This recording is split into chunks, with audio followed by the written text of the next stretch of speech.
این گونه نبودم من پیش از آن که عاشقت شوم.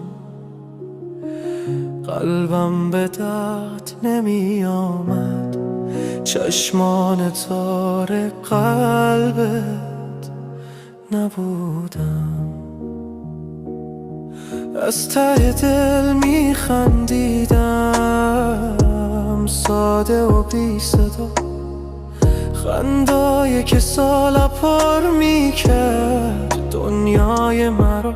اما حالا فقط مقابل چشمانت می خندم، با درونم لبریز از دلتنگی تو. حالا می خندم اما دلم خالیست، هر بار دستم را رها کنی آغوشم سرد می شد. چطور این کار را با من کردی بیان که بفهمی؟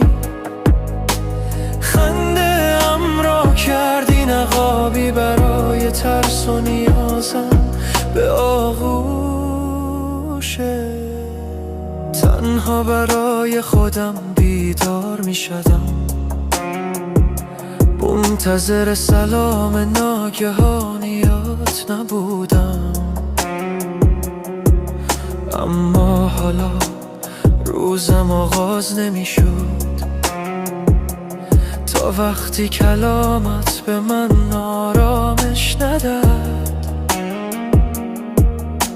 هر بار که میگویی تغییر نکن، به خودم میگویم من قدیمی کجاست؟ تصویر خودم را در آینه میبینم، اما چرا در چشمان تو دیگر خودم را نمیبینم؟ ای عزیز.